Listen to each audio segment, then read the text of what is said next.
साथियों, स्वागत है आपका आपके अपने YouTube चैनल एडू वृत्ति पे। आरबी एनटीपीसी के जो एग्जाम अभी कंडक्ट हो रहे हैं और 28 तारीख तक होने हैं, प्रत्येक दिन 3 शिफ्ट में एग्जाम होने हैं। अभी आने वाले एग्जाम्स में जिन बच्चों के अभी आने वाले समय में एग्जाम है, वो सारे बच्चे इस बात को लेकर के परेशान है कि किस तरीके का पैटर्न आ रहा है, क्वेश्चंस कैसे पूछे जा रहे हैं। हमने भी अभी तक एग्जाम दिए हुए लगभग सैकड़ों बच्चों से बात की और उससे जो रिजल्ट सामने आया वो ये सामने आया कि कुल मिलाकर के मैथ्स और रीजनिंग का जो वेटेज है वो एग्जाम में जाता है। हर पेपर में 60+ मैथ्स और रीजनिंग के क्वेश्चंस पूछे जा रहे हैं और मैथ्स में जो क्वेश्चन आ रहे हैं उसमें डीआई से कोई सवाल नहीं आ रहा, लेकिन बाकी चाहे वो सीआई की बात कर रहा हो, चाहे वो प्रॉफिट एंड लॉस की बात कर रहा हो, सारे के सारे सवाल कैलकुलेटिव है। अभी तक बच्चों से बात करने के बाद पेपर का जो पैटर्न निकल करके सामने आया है उसको लेकर के हमने एक पेपर आपके लिए बनाया है और यकीन मानिए इस पेपर से मैं डाटा की बात नहीं कर रहा हूं, आंकड़े अलग अलग हो सकते हैं, लेकिन इसी तरह का पेपर आपको आने वाले एग्जाम्स में देखने के लिए मिलेगा। आंकड़े अलग हो सकते हैं।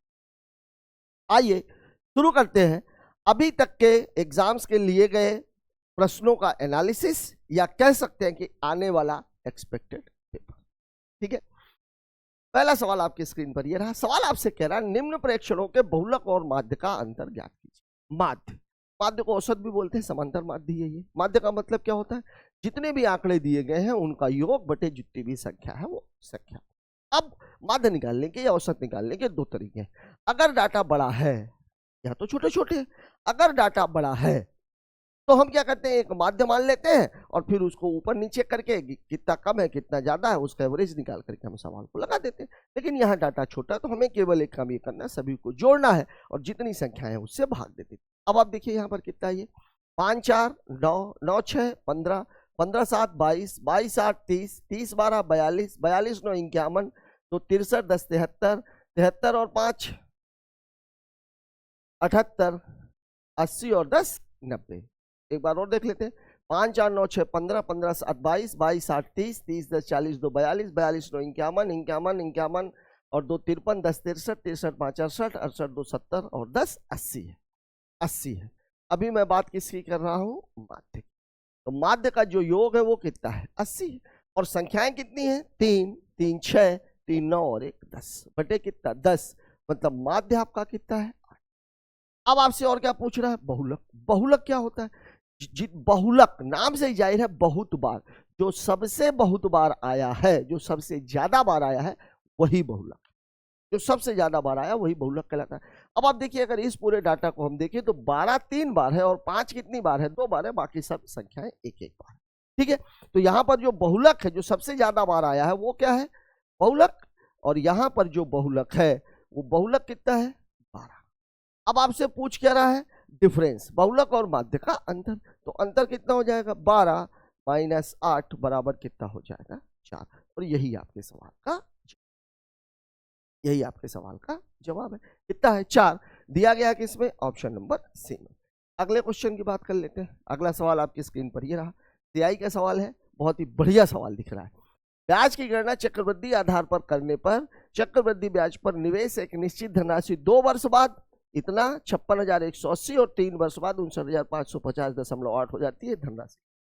डाटा ऐसा है कि देख के दिमाग खराब हो जाए, ठीक है, लेकिन वास्तव में ऐसा है क्या? नहीं। आइए देखते हैं इस सवाल को कैसे डील किया जा सकता है। देखिए यहां पर अगर कोई मूलधन हो, यहां पर अगर कोई मूलधन हो 1 वर्ष 2 वर्ष और 3 वर्ष, यही तो मामला है। अगर मुझे यहां से यहां तक सीधा जाना है, मुझे यहां से यहां तक सीधा जाना है और दर अगर मेरे पास है तो मैं क्या करता हूं भाई, अगर ये रेशियो अगर 3 और 4 का हो तो 2 साल के बाद ये अगर मान लो ये 3 और 4 का हो तो 2 साल बाद ये कितना हो जाएगा भाई? 2 साल बाद ये हो जाता है ये 3 स्क्वायर और ये कितना हो जाता है? 4 स्क्वायर। और अगर ये घाते 3 है, 3 साल की बात कर रहा है तो ये घाते 3 हो। ये है मामला। लेकिन यहां मामला थोड़ा सा अलग है। यहां मामला ये है कि 2 वर्ष और 3 वर्ष का डाटा दिया हुआ है। मतलब सवाल जो आपको दिया हुआ है वो ये दिया हुआ है कि 2 वर्ष में जो डाटा हुआ है वो कितना हुआ है? ये सवाल हो गया है 56,180 और यहां जो हुआ है वो हुआ है 59,550.8। अब मुझे इनका रेशियो निकालना पड़ेगा और जो रेशियो निकल के आएगा, चूंकि मूलधन निकालना है तो मूलधन से 2 वर्ष में आप जाओगे तो जो भी रेशियो आएगा वो स्क्वायर हो जाएगा। वो क्या हो जाएगा? स्क्वायर। ठीक है। अब देखिए इस सवाल को अगर मैं हल करने की सोचूं तो ये दशमलव, इस दशमलव को अगर मैं हटाऊंगा तो यहाँ 0 हो जाएगा। यहाँ डबल 0 है, यहाँ 0 8 है। अगर मैं इसको काटूं तो ये संख्या 4 से तो कटेगी। तो 4 से कटेगी तो 4 एक कम 4, 4 चौके 16, 0 4 चौके 16, 4 पंचे 20 और ये क्या हो गया? इधर अगर मैं काटूं तो 4 एक कम 4, 4 चौके 16, 4 अठे 32, 4 अठे 32, 4 सत्ते 28, 4 सत्ते। अब आप देखोगे कि यार इसका रेशियो कैसे निकालें, डाटा तो बड़ा हो गया। तो अब आप देखिए जो ऑप्शन आपको दिए गए कितने खूबसूरत खूबसूरत ऑप्शन है। मतलब ये संख्या किसी न किसी एक संख्या से कट तो रही है। अब हम देखेंगे कि भैया ये 0 है, ये तो 5 और 2 दोनों से कटेगा, लेकिन ये नहीं कट रहा। 7 से दोनों नहीं कट रही, 11 से नहीं कट रही है। ठीक है, तो ऐसा चेक करने का कोई फायदा नहीं। अब आप इसमें काम ये करिए कि अगर दोनों संख्याएं कट रही तो दोनों में कुछ ना कुछ तो कॉमन जरूर होगा।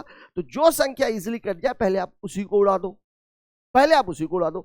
ये वाली मुश्किल है, लेकिन इसको तो मैं काट सकता हूं। ये 0 है और ये 5 है, मतलब ये 50 से तो कटेगी।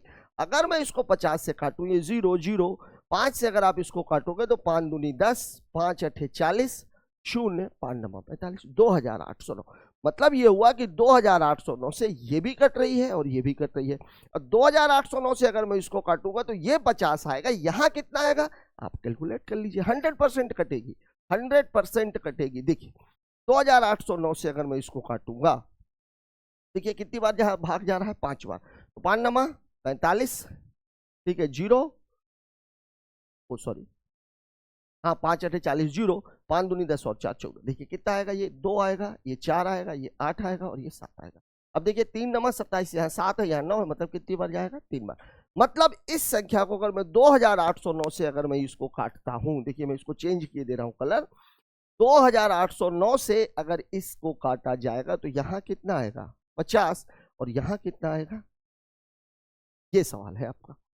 अब मूलधन कितना रहा होगा भाई? तो मूलधन चूंकि यहां और यहां की बात हो रही है, तो ये अगर 50 से 53 हो रहा है तो ये 53 स्क्वायर रहा होगा और ये 50 का स्क्वायर रहा होगा।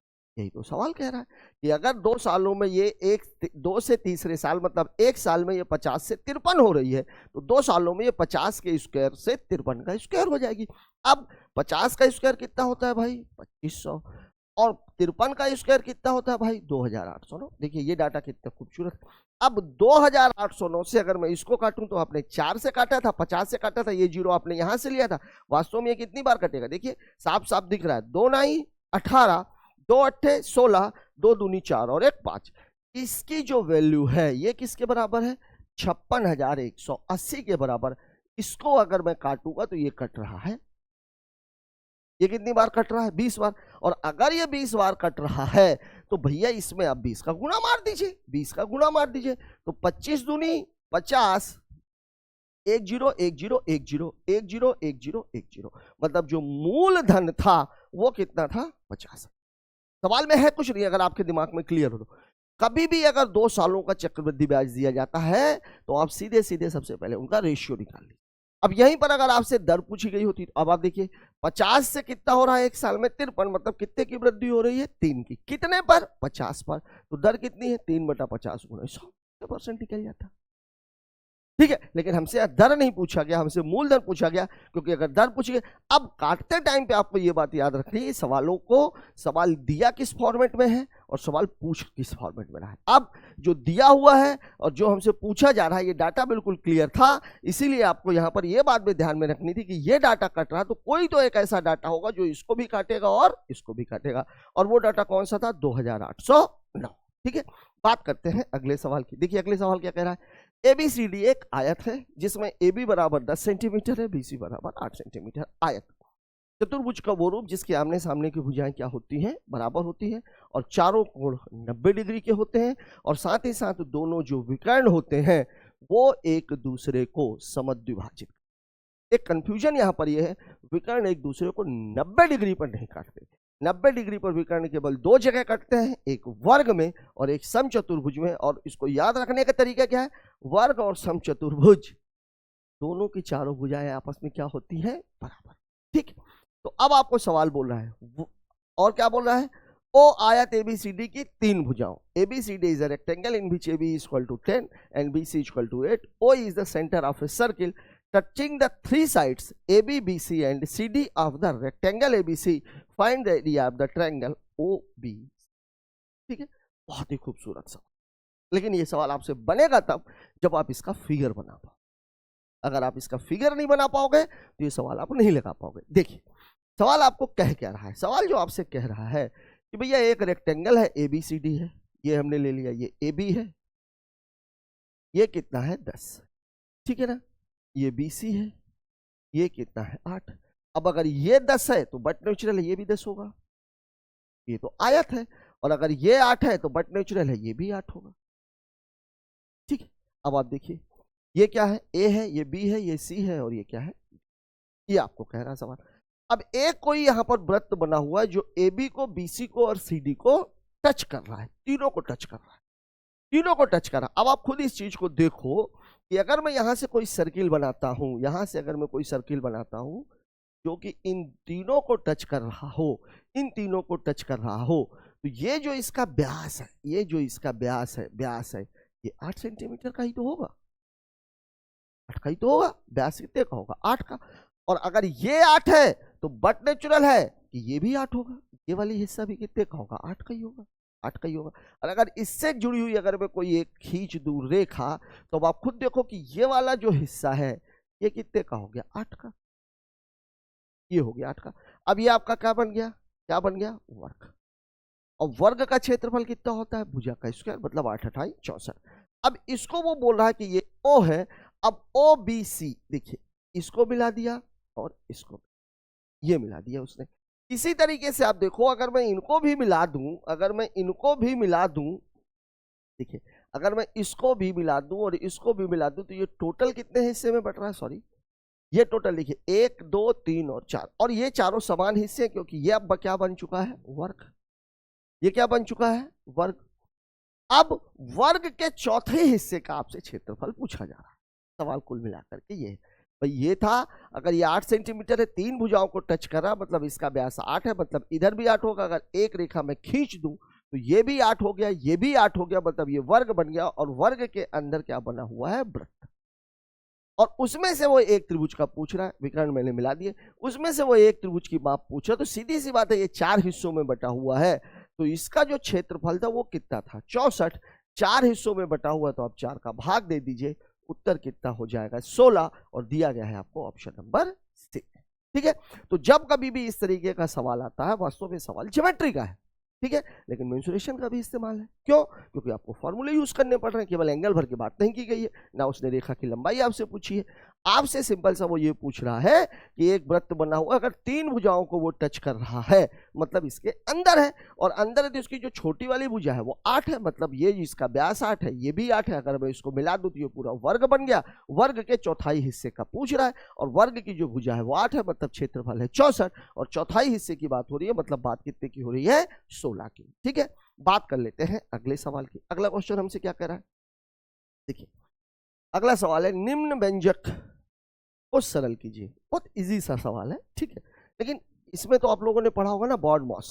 BODMAS पहले ब्रैकेट, फिर ऑफ, ठीक है ना, फिर डिवीजन, फिर मल्टीप्लिकेशन. वास्तव में ये होता ये है, जो हिंदी भाषी बच्चे का करके पुनि भाग कर फिर गुण लेहु सुजान, ता पीछे धन ऋण करो भिन्न रीति ये जान. तो भिन्न में हमें सबसे पहले भाग और गुणा को हल करना होता है. अब आप इसमें देखो भाग कहाँ पे लगा हुआ है, इस पॉइंट पर, गुणा कहाँ लगा हुआ है, इस पॉइंट पर. सबसे पहले तो यही हल होगा, मतलब ये हो जाएगा 12 माइनस 6 में से आप 2 का भाग दे दोगे तो 3 धन 4, और नीचे क्या हो जाएगा, 3 त्रिकाई 9 तिरिक 27, तो 27 माइनस 7 और धन 6. 12 में से 3 जाएगा 9, 4 जुड़ जाएगा, कितना आ जाएगा ये 13. यहाँ 27 में से 7 जाएगा 20 और 6 जुड़ जाएगा, कितना हो जाएगा 26. 13 एक कम 13, 13 दूनी 26, मतलब सवाल का सिंपल सा उत्तर है 1/2. दिया गया है आपको ऑप्शन नंबर C. ठीक है, सवाल में कोई दम नहीं था, बहुत ही बेसिक क्वेश्चन है. वैसे भी मैं आप लोगों को बता दूं कि एग्जाम में अगर एक सवाल टफ आएगा तो आप यकीन मानो 2 सवाल इजी रहेंगे. अब अगर आप उस टफ वाले को इजी बना दो तो फिर पूरा का पूरा गेम आपके हाथ में है. एक बात याद रखिएगा, परीक्षा एक युद्ध है, परीक्षा एक युद्ध है, और युद्ध वही व्यक्ति जीतता है जिसकी रणनीति सही हो। और रणनीति क्या होनी चाहिए? रणनीति होनी चाहिए कि जो सरल सवाल है उस पर हो सके तो आप कलम, जैसे इस सवाल को अगर मुझे बिना कलम, यहाँ से मुझे 3 दिख रहा है, -3 है, ये 4 है, 4 में से 1 गया, 4 में से 3 गया, बचेगा 1, तो 12 और 1 13। ये मुझे 3 त्रिकाई 9 तिरिक 27 तो दिख ही रहा है, 20 6 26, 13 बटे 26 1 बटा 2, यहाँ पे तो कलम ही नहीं चलनी चाहिए। आप जितनी ज्यादा कलम कम चलाओगे उतना ही ज्यादा सफलता के चांसेस आपके बढ़ जाएंगे, क्योंकि उतने कम समय में आप पेपर को अटेम्प्ट कर पाओगे। ठीक है, बात करते हैं अगले क्वेश्चन की। देखिए ये सवाल कह रहा, 20% वार्षिक चक्रवृद्धि ब्याज 3 वर्ष के लिए साधारण समान अवधि के लिए निवेशित की गई एक धनराशि पर प्राप्त ब्याजों का अंतर 448 रुपए है। निवेशित धनराशि का मान ज्ञात। रुपया कहीं नहीं दिया गया है, अंतर की बात की, और कितने सालों की बात की गई है? 3 साल। डिफरेंस निकालने का, डिफरेंस का सवाल जब भी आए याद रखिएगा, मैं आपको एक तरीका बता देता हूं। देखिए 2 वर्ष, 2 वर्ष का जो फॉर्मेट है वो चलता है 2 और 1। अब 3 वर्ष, इसका भर आप याद रखिए 3 वर्ष, तो 3 वर्ष के लिए याद रखिए ये 3 तो होगा ही, 1 तो होगा ही, बीच में 2 और 1 3 आ जाएगा। अगर यही 4 वर्ष की बात कर दे, अगर यही 4 वर्ष की बात कर दे तो 4 वर्ष के लिए 4 तो होगा ही, 1 तो होगा ही, बीच में 3 और 3 6, 3 और 1 4। और अगर यही ये 5 वर्ष की बात कर दे, 5 वर्ष की बात कर दे तो 5 तो ये होगा ही, 1 तो ये होगा ही, बीच में 6 4 10, 6 4 10, 4 और 1 5, मतलब 5 10 10 5 1। ये आपको याद रखना, ये आप याद रखिए। अंतर के सवालों में हमेशा इसी का इस्तेमाल कीजिएगा। अब सियाई और एसआई का अंतर, ये पूरा का पूरा, ये पूरा का पूरा तो सियाई है, पूरा का पूरा तो सियाई है, लेकिन ये जो मामला, ये जो पहले आया हुआ ये एसआई है, तो डिफरेंस मतलब ये है, डिफरेंस मतलब ये है। अब ध्यान रखिए, ये वाला मूलधन का ब्याज, ये वाला इसका ब्याज, ये वाला इसका ब्याज, ये वाला इसका, जो भी सवाल है। अब डिफरेंस जो होता है, डिफरेंस जो होता है वो डिफरेंस ये कहलाता है। डिफरेंस वास्तव में ये वाला हिस्सा है, ये वाला हिस्सा है अंतर, ये है अंतर। अब आप देखिए सवाल में बोल क्या रहा, कितने साल की बात हो रही है? 3 सालों। कितने साल की बात हो रही है? 3 वर्ष। 3 वर्ष का मतलब मामला यहां पर है, तो मामला यहां पर है तो मैंने ले लिया 3 3 और 1, और मूलधन मेरे को दिया नहीं है, तो जो मूलधन है, मूलधन है, इस मूलधन को मैं ले लेता हूं 100। अब 100 का जो 20% है वो 20 ही होगा। अब इस 20 का 20%, इस 20 का कितने परसेंट? 20%। ठीक है, 20 का कितने परसेंट? 20%। ये कितना हो जाएगा? 4। और इस 4 का फिर 20%, तो ये कितना हो जाएगा? 0.8। ये है सवाल। ये मूलधन का ब्याज, ये इसका ब्याज, और ये इसका। ये बात आपको याद रखनी है। ठीक है, अब ये वाला तो हमने आपको समझाने के लिए लिखा था। तो अब आप देखिए अंतर यहां से हो कितना रहा? अंतर तो केवल ये है, इससे तो मुझे लेना देना नहीं। तो 4 तिहाई 12, 8 कम 8, और दोनों को आप जोड़ दोगे तो डिफरेंस है 12.8, और मूलधन है 100, और इसकी वैल्यू आपको कितनी दी गई है? 448। अगर मैं इसको हटाऊंगा तो ये आ जाएगा। ठीक है, इसको हटाऊंगा तो ये आ जाएगा। ठीक है ना, काट लेते हैं, 3 से कटेगा, 8 से कट जाएगा, 4 तिहाई 12, 4 दूनी 8, 4 कम 4, 8 से भी कट सकता है, 8 से काट लेते हैं, 8 कम 8, 8 छंग 48, 8 पंचे 40, 8 छंग 48, फिर 8 से काट देते हैं, ये कितना हो गया? 70, और इसको काटेंगे तो कितना आ जाएगा? ये 35। कितना आ जाएगा? ये 35। अब आपसे मूलधन पूछा गया था, तो बस इसी में आप 35 का गुणा मार दीजिए, तो आपका उत्तर कितना आ जाएगा? 3500, और यही आपके सवाल का जवाब है, दिया गया है ऑप्शन नंबर सी में। एक बात ध्यान रखिएगा, सियाई में सवालों को देखते हुए आपको आगे बढ़ना है, क्योंकि सियाई निकालने के तरीके तो आपको ढेर मिलेंगे, ढेर मिलेंगे। मुद्दा यह है कि आप सवाल किस तरीके से पूछा गया और उसे हमें लगाना कैसे। जैसे पिछले सवाल में क्या था? पिछले सवाल में दूसरे वर्ष और तीसरे वर्ष का दिया हुआ था, मूलधन पूछ रहा था, तो हमें दोनों का रेशियो निकालना पड़ गया। ठीक है, यहां पर मामला क्या है? यहां पर मामला आपको डिफरेंस दिया गया, तो डिफरेंस के मामले को ऐसे डील करना है। और हमें कुछ दिया नहीं गया था, हमें क्या दिया गया था? केवल अंतर। हमें क्या दिया गया था? केवल अंतर। तो हमने अंतर निकाल लिया भाई, इससे मुझे लेना देना था नहीं। अब अगर मान लीजिए मेरे से पूरा का पूरा चक्रवृद्धि ब्याज पूछा होता, तो चक्रवृद्धि ब्याज कितना हो जाता? 20 तिहाई 60, 12 72, 72.8। चक्रवृद्धि ब्याज 72.8 है। साधारण ब्याज कितना? 60 है। दोनों का अंतर कितना है? 12.8। और यहां पर निकालते टाइम पे आप ये ध्यान रखिएगा, ये वाला मूलधन का ब्याज है, ये वाला इसका ब्याज है, ये वाला इसका। ठीक है, तो ये हो गया आपका सवाल, बहुत ही खूबसूरत, बहुत ही बढ़िया, लेकिन बहुत ही आसान। ये सवाल देख लीजिए, ट्रिगो का है, ट्रिगो का है।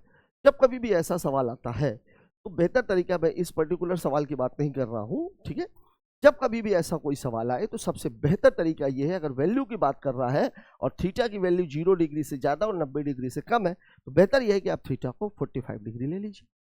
अब 1045 की वैल्यू होती है एक, तो ये 1/2 हो जाएगा, 1 - 1 0 हो जाएगा, ये तो हो ही नहीं सकता, ये तो हो ही नहीं सकता। और वैल्यू हमको दी कितनी गई है? 4। वैल्यू हमको दी कितनी गई है? 4। अब अगर मान लीजिए मैं इसको, अगर मैं इसको 30 डिग्री लेके चलता, 1/√3 लेता, मान लीजिए अगर मैं इस सवाल को 30 डिग्री लेकर के चलूं, 1 + 1/√3 है और प्लस 1 - 1/√3 है, तो आप देखिए ये √3 + 1, √3 - 1, ये 3 - 1, ये 2 आ जाएगा, ऊपर 3 3 6, √3 कैंसिल, 6 आ जाएगा, 2 3 6, तो वैल्यू कितनी आनी चाहिए थी? 3, लेकिन सवाल में मुझे वैल्यू दी कितनी गई है? 4। तब ये सवाल ऐसे तो नहीं लग रहा, ऐसे तो नहीं लग रहा।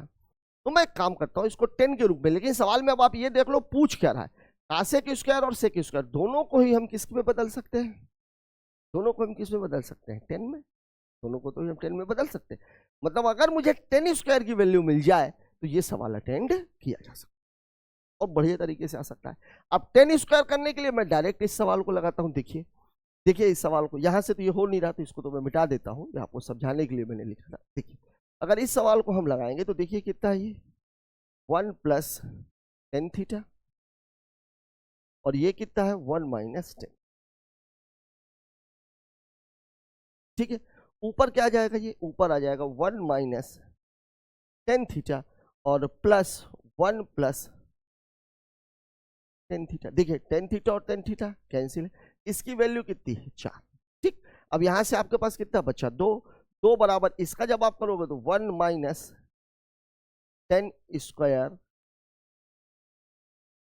1 - tan स्क्वायर थीटा, और ये कितना है? 4। अब इस 4 को अगर मैं इधर लेकर के आऊं तो 1 - tan स्क्वायर थीटा बराबर कितना हो जाएगा? 2/4, 1/1। अब tan स्क्वायर थीटा को इधर ले आओ, इसको इधर ले जाओ, तो tan स्क्वायर थीटा बराबर कितना हो जाएगा? 1 + 1/2, मतलब वैल्यू हो जाएगी। ये तो tan स्क्वायर थीटा की वैल्यू हो गई। अब मैं इसकी बात कर लेता हूं, देखो कॉसेक स्क्वायर थीटा बराबर कितना होता है? कॉसेक स्क्वायर थीटा बराबर होता है 1 + cot स्क्वायर थीटा, और सेक स्क्वायर थीटा के बराबर कितना होता है? 1 + tan स्क्वायर थीटा, ये होता है। अब cot स्क्वायर थीटा को आप ऐसे तो लिख सकते हो ना, 1/tan स्क्वायर थीटा, और ये वैल्यू है ही है, और यहां पर आप सीधे वैल्यू पेस्ट कर दीजिए, 1 धन 3/2, और इसको रखेंगे यहां पर, अगर मैं 3/2, इसकी वैल्यू को अगर मैं 3/2 रखूंगा तो ये 2/3 हो जाएगा, तो 1 + 2/3, तो यहां से कितना आ रहा है? ये 5/3, और यहां से कितना आ रहा है? ये 5/2। कुछ गड़बड़ हो गई क्या सवाल में? 1 - tan थीटा, 1 + tan थीटा, ठीक है,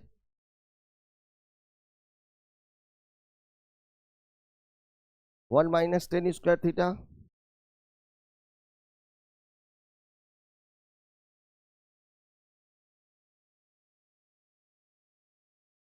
2/4, 1/2,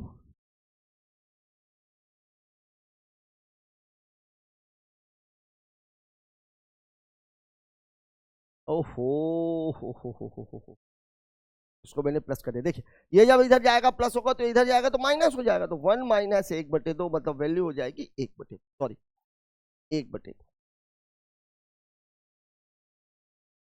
देखिए अब ये कितना हो जाएगा? 1 + 1, 1/2, 2 ऊपर जाएगा तो यहां से बचेगा 1 + 2, मतलब इसकी वैल्यू आ जाएगी 3, और ये वाली जो वैल्यू है 1/2, तो इसकी वैल्यू आ जाएगी 3/2। अब आप देखिए इन दोनों को क्या करना है? जोड़ना है, मतलब 3 + 3/2, 2 3 6 3 9, उत्तर हो जाएगा आपका 9/2, दिया गया है ऑप्शन नंबर डी में। ठीक है, देखिए इस सवाल को मैं एक बार और बता देता हूं, वहां पे थोड़ा सा कैलकुलेशन में गड़बड़ी हो गई।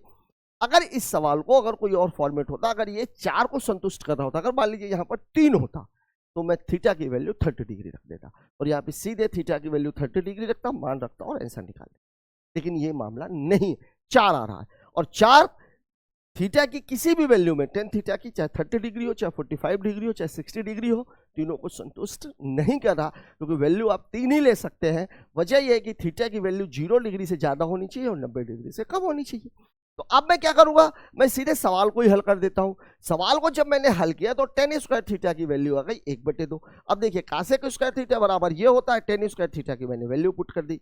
सेक स्क्वायर थीटा बराबर ये होता है, इसकी मैंने वैल्यू पुट कर दी और दोनों को जोड़ दिया। उत्तर कितना आ गया, 9/2।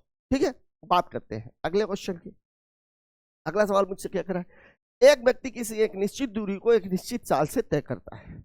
यदि वह अपने चाल में 30% की वृद्धि करे तो दूरी को तय करने में 15 मिनट कम समय लगता है। अपनी मूल चाल से चलते हुए उस दूरी को तय करने में उसके द्वारा लिया गया समय क्या।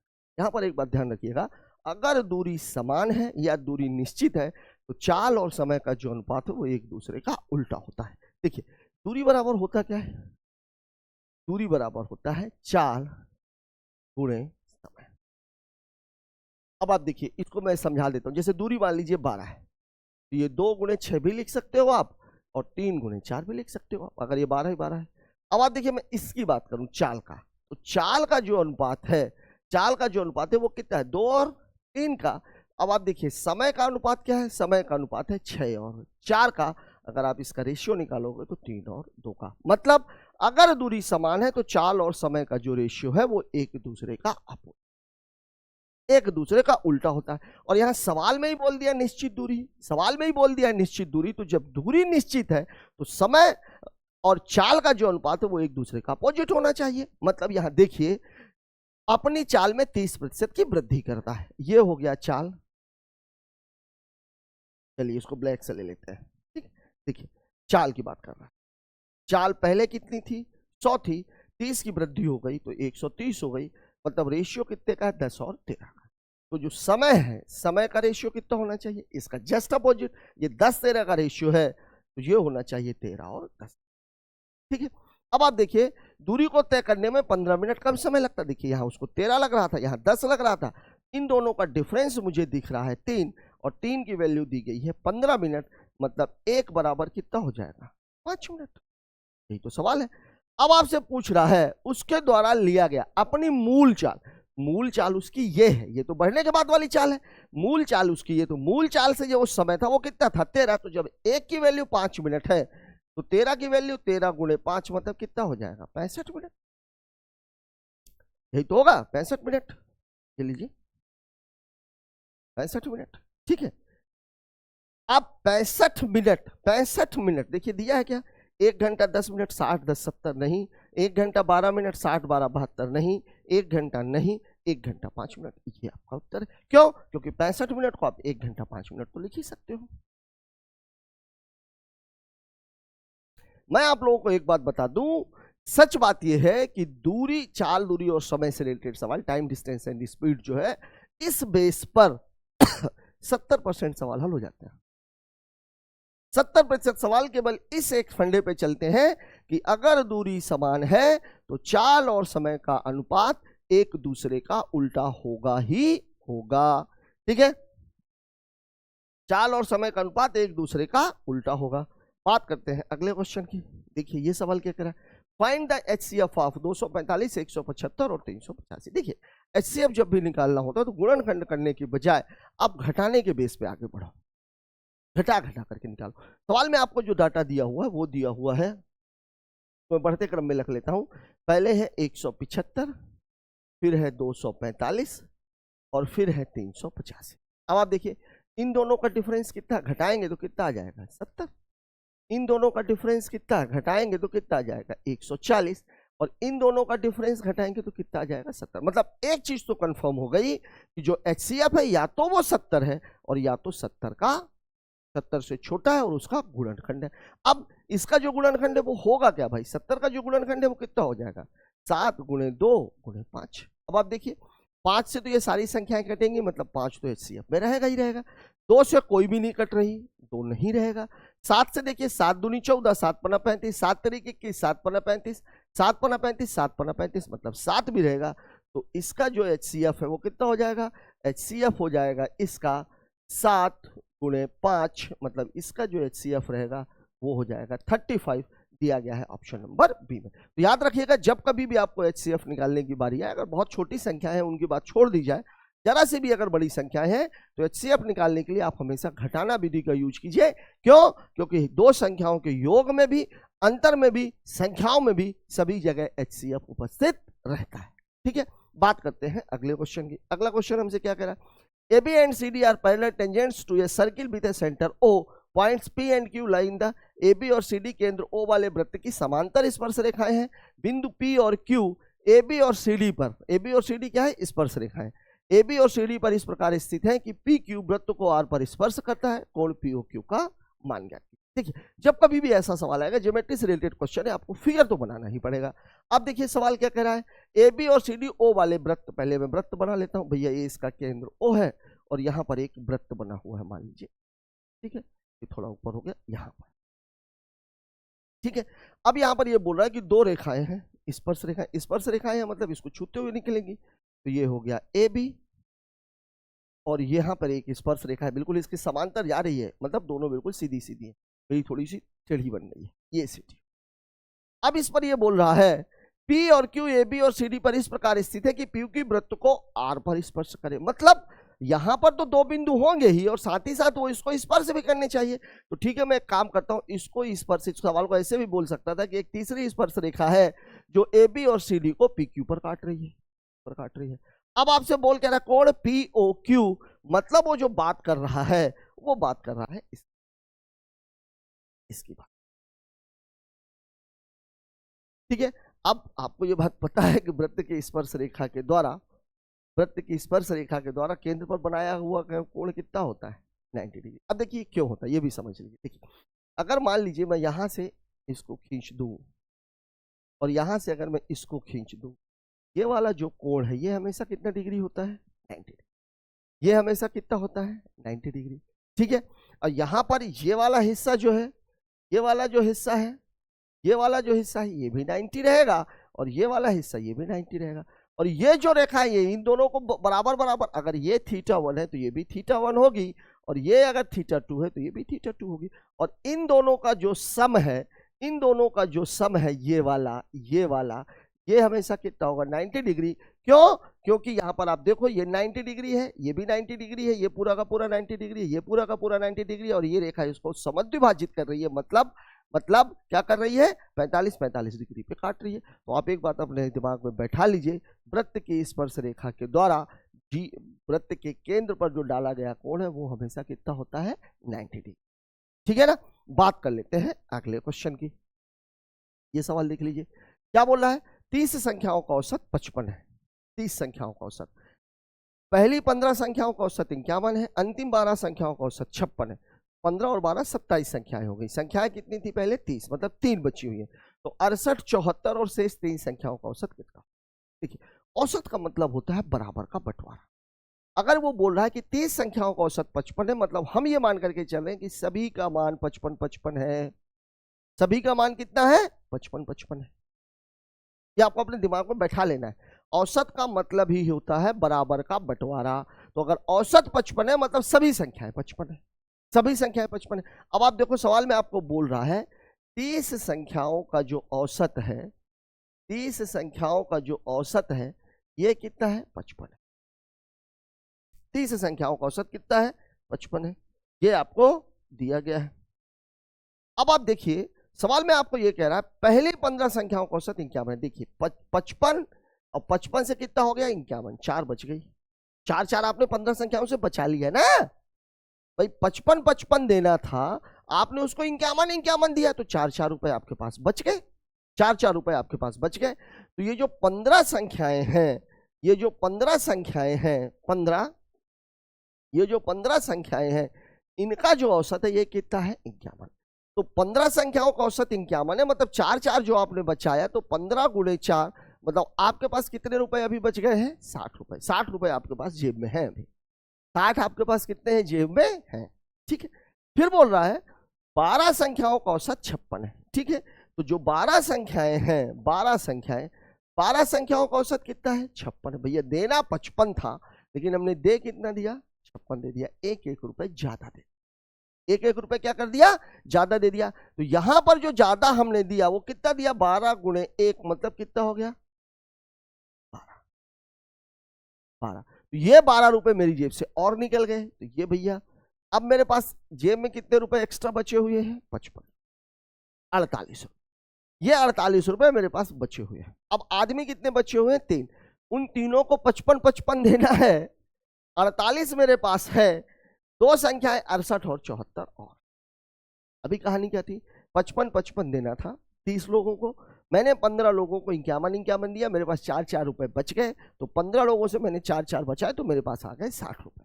ठीक है, फिर 12 लोगों को मेरे को 56 मैंने दिया, देना 55 था, उनके हिस्से का 55 था, मैंने 1 रुपए ज्यादा दे दिया, मतलब उनको मैंने 12 रुपए दे दिए। तो 12 रुपए मैं कहां से दूंगा, वही जो 60 बचा था मेरे पास, तो 60 में से मैंने 12 दे दिया, मेरे पास अभी 48 रुपए एक्स्ट्रा है। और 3 लोगों का पैसा जो 55 है वो भी मेरे पास है। अब सवाल में आपसे वो ये कह रहा है कि 68, 74 और शेष 3 संख्याओं का औसत कितना होगा। अब आप देखिए, ये 68 क्या है, 68 है, कितना है, 74 है, और कितनी संख्याएं हैं, 3 गुणे 55 है, 3 संख्याएं हैं, और मेरे पास एक्स्ट्रा कितना बचा हुआ है, 48।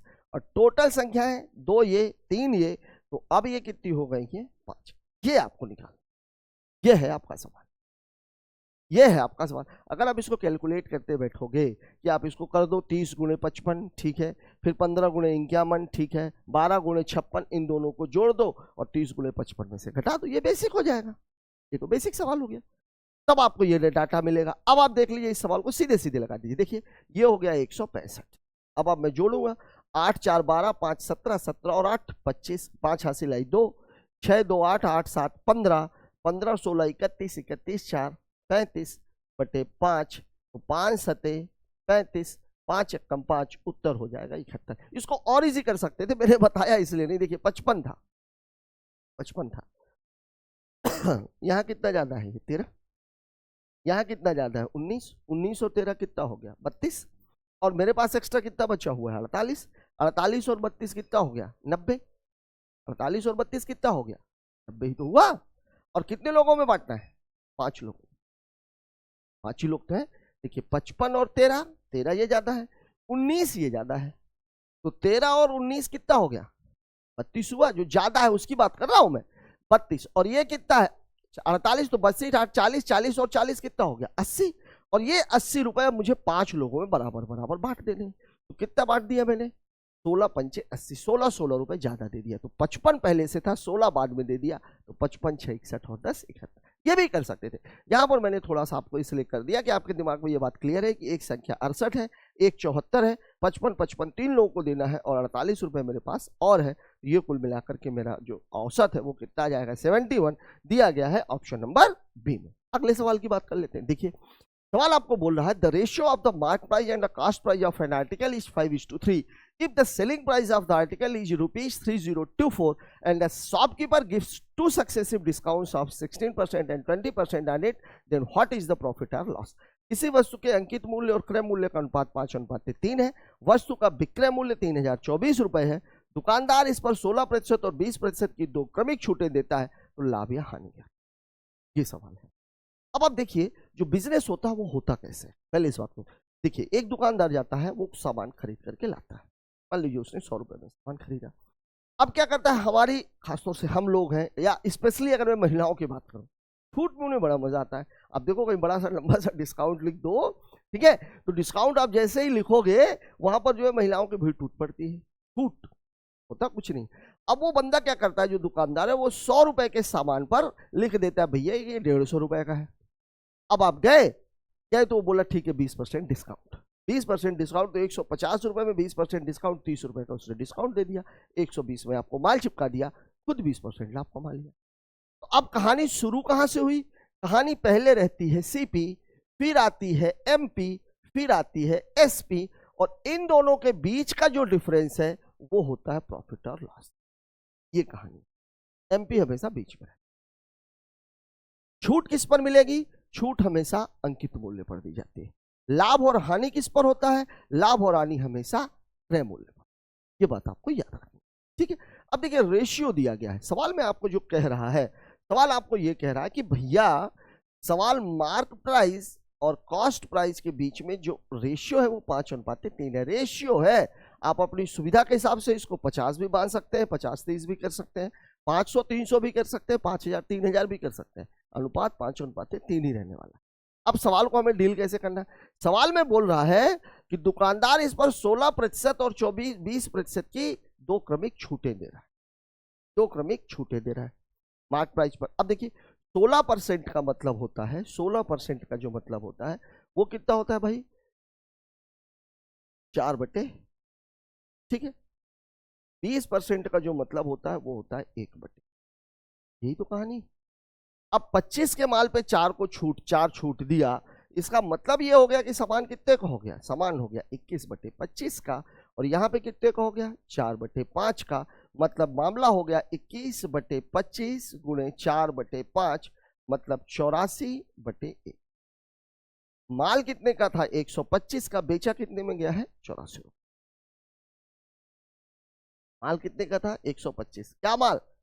अंकित मूल्य 125 था, बेचा कितने में गया है? 84।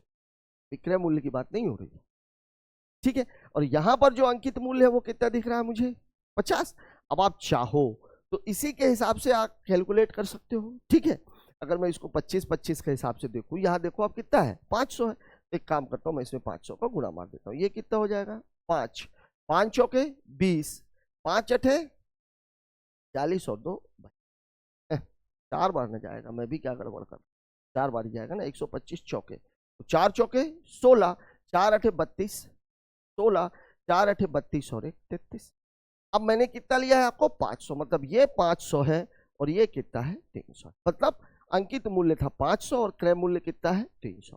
और विक्रय मूल्य कितना आ गया है? 336 रुपए। लेकिन ये 336 तो दिया नहीं है। ये कितना दिया गया है? 3024। ये जो मुझे दिया गया है, ये दिया गया है 3024। 6 का है, 6 चौके 24, 4 6 24, 4 2 4 त्याई 12, 4 बार नहीं कटेगा क्या? चलिए काट के देखते हैं किससे कटेगा भाई। 6 3 9, 9 3 12, 3 से कट जाएगा, 2 से भी कट जाएगा। 6 से काटता हूँ पहले। 6 पंचे 30, 6 छाहम 36, 6 पंचे 30, 6 चौके 24, ठीक है। फिर किससे कटेगा? 14 से काटे, 14 से काटे,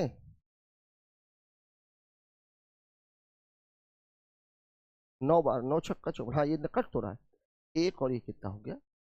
9 बार कट रहा है। अब मतलब क्या हुआ? जो अंकित मूल्य था, देखिए मार्क प्राइस जो था वो कितना हो गया? 500 गुणे 9। मतलब मार्क प्राइस वास्तव में कितना है? 4500।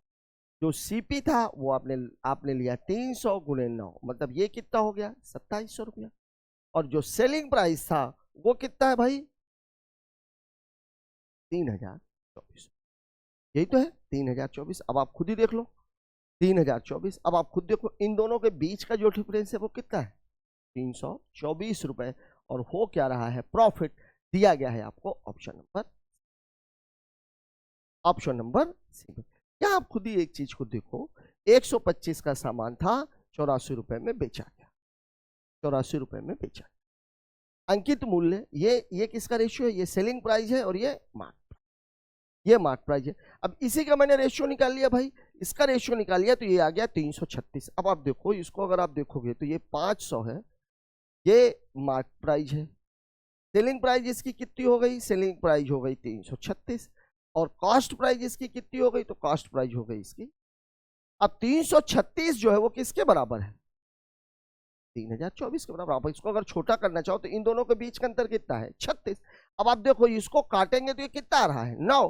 तो 9 में 36 का आप गुना भी मार सकते थे, तो 9 छक्का 54 और 9 तिरिक 27 और 5 32। ये उत्तर आ जाता, ठीक है। तो सवाल को आप जितना कैलकुलेशन आपका जितना बढ़िया रहेगा, सवाल आप उतनी जल्दी डील कर पाओगे, ठीक है। तो कुल मिलाकर के ये बात जो ध्यान रखनी, जब कभी भी ऐसा सवाल आता है तो आपको जो दिमाग में रखना है वो ये है, छूट हमेशा अंकित मूल्य पर। अंकित मूल्य और क्रय मूल्य के बीच में होता है विक्रय मूल्य, ठीक है। और क्रय मूल्य और विक्रय मूल्य के बीच का जो अंतर है वो होता है लाभ और हानि। छूट अंकित मूल्य पर, लाभ और हानि हमेशा क्रय मूल्य पर। अंकित मूल्य और क्रय मूल्य के बीच में जो चीज होती है वो होता है विक्रय मूल्य, सेलिंग प्राइस। अगला सवाल देखिए, 3x प्लस 2y बराबर 13, Y square minus 4y plus 4 बराबर 0 है, तो एक्स वाई याद। ये दो इक्वेशन दिए हुए हैं, वैल्यू दी गई है। सवाल को लगाने की क्या जरूरत है भाई, लगाने की कोई जरूरत है क्या? आप सीधा सीधा इस सवाल में वैल्यू पुट करके देख लो। देखो अगर मैं इसको रखता हूँ 3 दूनी 6, 2 तिहाई 6, 12 आ जाएगा। ये तो नहीं हो ही नहीं सकता। इसका देखो आप 5 तिहाई 15 ऋण 2, ठीक है, 15 ऋण 2 13, ये हो सकता है, ये एक ऑप्शन में है। 3 त्रिकाई 9, 2 दूनी 4 13, ये भी हो सकता है, ठीक है। डी 4 तिहाई 12, 2 दूनी 4, 12 4 16, ये। अब ये दो ऑप्शन, यहां से मुझे ये दो ऑप्शन मिल गए।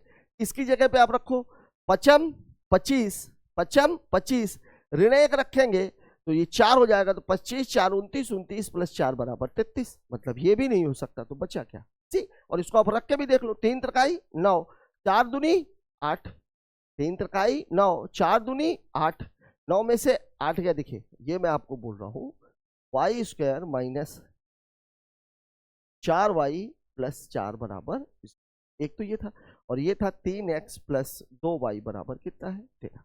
अब अगर मैं इसको 5 रखूंगा तो ये कितना हो जाएगा, ये हो जाएगा 5 का स्क्वायर माइनस 4 गुणे माइनस 1 धन 4। अब इसको करेंगे तो 25 प्लस 4 प्लस 4, ये कितना आ जाएगा 33 आ रहा है।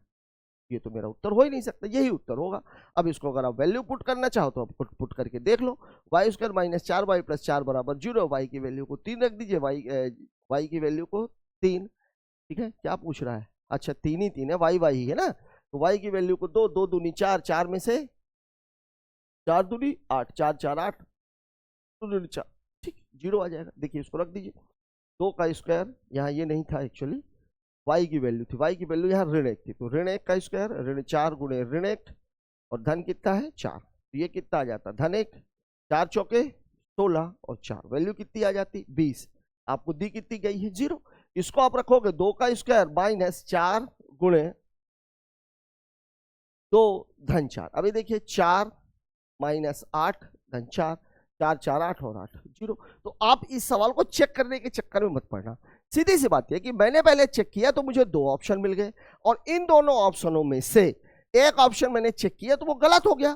तो ऑप्शन क्या है भाई, जब 3 गलत हो चुके तो चौथा सही होगा ना, तो उसमें क्यों टाइम बर्बाद करना। आपको बिल्कुल वहां पर टाइम को किल करने की आवश्यकता नहीं है। देख के ही पता लग रहा था कि अगर ये वाला डाटा ऋण 1 का स्क्वायर और धन 4 बराबर वैल्यू 20 अगर आ रही है, इसका मतलब ये है कि ये उत्तर गलत है, ये वाला सही है। ठीक है, बात कर लेते हैं अगले क्वेश्चन की। ये वाला सवाल देख लीजिए। एक लंबवृत्तीय शंकु को एक अर्धगोले के ऊपर रखा गया है, ठीक है। शंकु के आधार की त्रिज्या अर्धगोले की त्रिज्या के बराबर है, मतलब बिल्कुल ठीक उसके ऊपर बैठ गया है, ठीक। अर्धगोले का व्यास 12 सेंटीमीटर है, व्यास अगर 12 है मतलब त्रिज्या 6 सेंटीमीटर है। शंकु की ऊंचाई 8 सेंटीमीटर है, ठीक है। यदि पाई सेंटीमीटर को पेंट करने की लागत 25 है तो संयुक्त वस्तु को पेंट करने की लागत क्या है। ध्यान दीजिएगा, जो भी फिगर बना हुआ उसको ऊपर ऊपर ही पेंट करना है, ऊपर ऊपर ही पेंट करना है, ऊपर ऊपर ही पेंट करना है, मतलब बात वक्र पृष्ठ की हो रही है। बात अगर अंदर और बाहर दोनों तरफ से पेंट करना होता तो बात संपूर्ण पृष्ठ की हो जाती, लेकिन अभी इसको केवल और केवल बाहर बाहर से पेंट करना है। सवाल में जो आपको बोला गया है वो ये कहा गया है कि भैया एक यहां पर ये गोला है,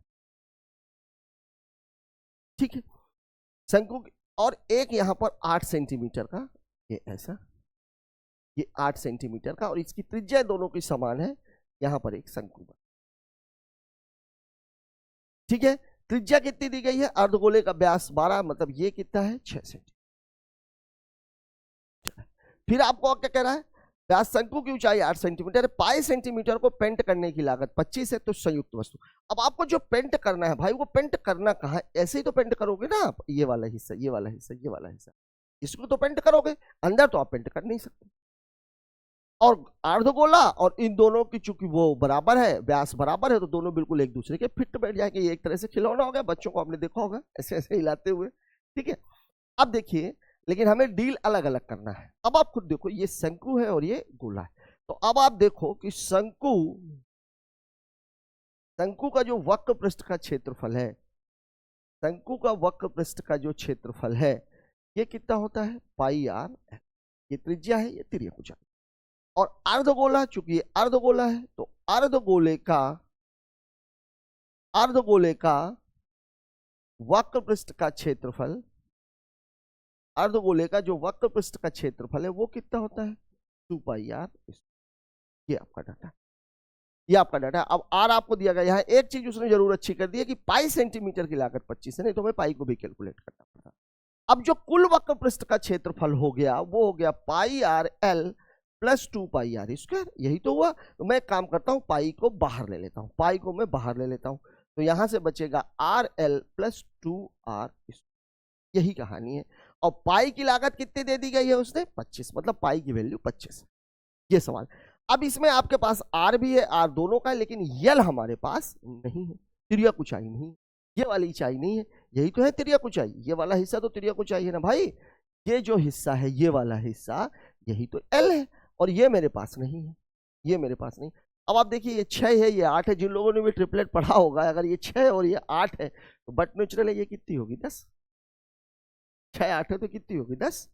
अब अगर ये 10 है तो आपको क्या करना है भाई, पाई की वैल्यू हो गई 25, आर की वैल्यू हो गई 6, तो 6 गुणे 10, और यहां पर 6 है तो 2 गुणे 6 का स्क्वायर, मतलब 36 दूनी 72, 72 और 60 कितना हो जाएगा, ये 60, 36 दूनी 72, 72 60 132, तो 25 गुणे 132, 25 मतलब 4, 4 इसको देंगे तो 4 तिहाई 12, 4 तिहाई 12 और 4 दे दिया तो कितना हो गया, ये 3300 दिया गया है ऑप्शन नंबर बी में।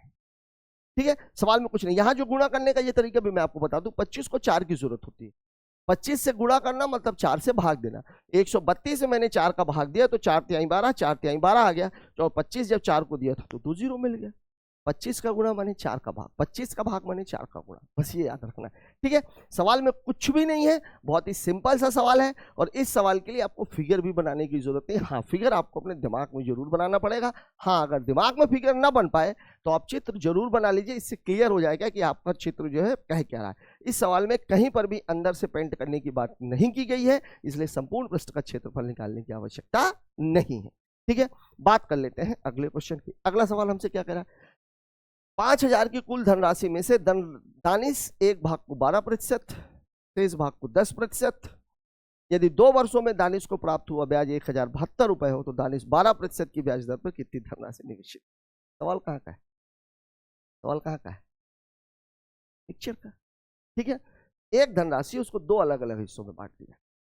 ठीक है, तो निकाल लो ना भाई, अलग अलग हिस्सों में बांटा। मान लीजिए कि हमने उस 5000 रुपए को पूरा यहाँ पे लगा दिया होता और इसी 5000 रुपए को यहाँ पे पूरा लगा दिया होता तो कितना मिलता, और वास्तव में मिला क्या है, तो दोनों का क्या निकल जाएगा, रेशियो, और रेशियो निकल जाएगा तो सवाल आपके हाथ में। सवाल में जो आपसे कह रहा है कि जो टोटल सम है, टोटल जो बंदे के पास पैसा था वो कितना था, वो था 5000 रुपया, वो था 5000। ठीक है, सवाल को किया 12% simple interest, remaining part of 10% पर इंटरेस्ट है इन 2 ईयर्स। ध्यान रखना ये 2 ईयर्स की बात हो रही है, 2 ईयर्स की बात। अब एक दर उसने लगाई है 12% पर और एक उसने लगाया है 10% पर। 2 साल का मामला है, मतलब ये कितना हो गया 24% और ये कितना हो गया 20%। मैं आपको ये कह रहा हूं कि अगर पूरे के पूरे धन को अगर उसने 12% पे लगा दिया होता और पूरे के पूरे धन को अगर उसने 10% पे लगा दिया होता तो कितने कितने रुपए मिलते। तो भैया मेरे पास था कितना 5000 रुपया, 5000 रुपया। अगर मैं इसको लगा दिया होता तो इस परसेंटेज को हटाएंगे तो 100 आएगा, 1 2 1 2 24 पंचे 120, मतलब इस जगह मुझे मिलने होते 1200। अगर मैं यहां लगा देता, देखिए ये कैलकुलेशन चाहिए तो आप देखिए 20% का मतलब होता बटा 5, 5000 आना चाहिए। इस परसेंटेज को हटाएंगे तो फिर 100, 1 2 1 2 5 दूनी 10, 1 0 इसका 1 0, मतलब इस जगह अगर मैंने पूरा पैसा लगाया होता तो 1200 रुपए मिला होता, और इस जगह अगर मैंने पूरा पैसा लगाया होता तो 1000 रुपए मिला होता। लेकिन वास्तव में उस बंदे को मिला कितना है, मिला कितना है 1072। और मिक्सचर का नियम ही है, एक बड़ा आता है और एक क्या आता है, छोटा आता है। अब आप देखिए 1072 में से अगर मैं 1000 को घटाऊंगा तो यहाँ 72 रुपए बचेगा। 1200 में से अगर मैं 72 को घटाऊंगा तो देखिए 100 और 138 रुपए, 138 रुपए आ जाएगा। ठीक है, यही आएगा ना, 72 ही तो है, 128 आना चाहिए, 28 आना चाहिए। 72 में 28 जोड़ दिया 100 और 100 और जोड़ दिया 1200। ठीक है, अब आप देखिए पूछ क्या रहा 12% की दर पर, इसका रेशियो निकालिए जरा। 18 चौक 72, 4 तिहाई 12, 4 दूनी 8, फिर किससे कटेगा 2 9 18 और ये कितना हो गया 16, मतलब रेशियो 9:16। रेशियो कितना है 9:16 का। अब सीधी सी बात है, रेशियो अगर 9:16 का है मतलब जो पूरा धन है वो 9 + 16 बराबर कितना है 5,000 रुपया। मतलब 25 बराबर कितना 5,000, तो 1 बराबर कितना हो गया 200 रुपया। अब आपसे किसका पूछ रहा है 12%, तो 12% वाला मामला ये है मतलब 9, तो 9 का मामला हो जाएगा तो 200 × 9 मतलब ये कितना हो जाएगा 18, ये कितना हो जाएगा 1800 रुपए दिया गया है ऑप्शन नंबर डी में। सवाल जब कभी भी ऐसा आता है, आप ध्यान रखिए, आपने बहुत सारे सवाल ऐसे किए भी होंगे, जनसंख्या वाले सवाल इसमें आते हैं, मुर्गी तोते वाले सवाल इसमें आते हैं, ये सारे सारे सवाल क्या है, जब कभी भी दो चीजों को मिला करके एक चीज बनती है, मामला कहाँ का हो जाता है। और इसमें आपको एज्यूम ये करना है जो हुआ वो तो अपने आप में सत्य है, अगर ऐसा हुआ होता तो क्या होता, ऐसा हुआ होता तो क्या होता, और दोनों को मिलाकर के वास्तव में हुआ क्या है, हुआ क्या है। ठीक है, यहां पर अगर पूरा पैसा उसने 12% पे लगाया होता 2 साल के लिए तो उसे टोटल 24% ब्याज मिलता। 10% पर अगर पूरा पैसा लगाया होता 2 साल के लिए तो उसे 20% ब्याज मिलता। 5,000 का 24% मतलब यहां पर ब्याज उसको मिलता 1,200 रुपए और यहां पर उसको ब्याज मिलता 1,000 रुपए, लेकिन वास्तव में मिला है 1,072 रुपए। रेशियो देखो, इसमें से इसको घटाया 72, 1200 में से इसको घटाया 128, अनुपात निकला 9:16। मतलब जो भी उसके पास पैसे थे उसमें से 9 हिस्सा यहाँ लगा है, 16 हिस्सा यहाँ लगा है, दोनों को मिला करके 25 हुआ। पैसा 5,000 था, 25 की वैल्यू 5,000 मतलब 1 की वैल्यू 200, तो यहाँ 9 था तो 9 की वैल्यू 1,800। इसका पूछा होता तो 16 दूनी 32, तो वैल्यू कितनी हो जाती 3,200 रुपए। ठीक है, बात कर लेते हैं अगले क्वेश्चन। अगला सवाल हमसे क्या कह रहा है, इस व्यंजक का मान निकालना है आपको। देखिए इस सवाल को कैसे करेंगे, क्या बोला है 4/5, ये देखिए गुणा है 3 एकम 3, 3 2 5 और 4/5। सवाल में दिख रहा है मुझे ये 4/5 होगा और ये धन कितना होगा 3 एकम 3 और 2 5, यहाँ का मान। तो इसको आप हल करेंगे तो ये हो जाएगा 29/5। ये तो ऊपर वाले की स्थिति हो गई। नीचे वाले की अगर मैं देखूं तो 3 त्रिकाई 9 8 72 और -4 दूनी 8, मतलब ये कितना हो गया 29/5 और ये कितना हो गया 64। ओहो ये 8 भी था, ये 8 भी, तो ये 8 अठाई 64। अब ये 5 नीचे आ जाएगा तो बचेगा कितना 29/5 × 8, मतलब आपके सवाल का जवाब हो जाएगा 29/40 दिया गया है ऑप्शन नंबर डी में। सिंपल सा क्वेश्चन है, आप चाहते हो तो इसमें कलम भी चलाने की आवश्यकता नहीं पड़ती, मैं यहीं से काट सकता था। ये देखिए 72 -8 कितना हो गया 64, 8 अठाई 64, नीचे तो 8 बचा। ऊपर वाला मामला कितना है देखिए, पहले गुणा करना है तो 3 एकम 3 2 5, तो 4/5 धन 5 तो हो गया 29/5 और नीचे 8 पहले से बचा हुआ 5 नीचे आ जाता 29/40 आपका उत्तर हो जाता है। ठीक है, बात करते हैं अगले क्वेश्चन की। अगला सवाल हमसे क्या कह रहा है भाई, अगला सवाल हमसे क्या कह रहा है, अगला सवाल हमसे कह रहा है 56/14 × 2 स्क्वायर -12 × 6 भागे 3 धन 10 बराबर जेड हो तो जेड का मान। अब आप देखो यहाँ पे सवाल ये बन कैसा रहा, देखिए 56/14 × 4 -12 × 6/3 धन 10, ये है सवाल आपका। ठीक है, तो 14 चौके 56, 4 चौके ये हो गया 16, -3 दूनी 6, 12 दूनी 24 और ये हो गया धन 10। ठीक है, 16 और 14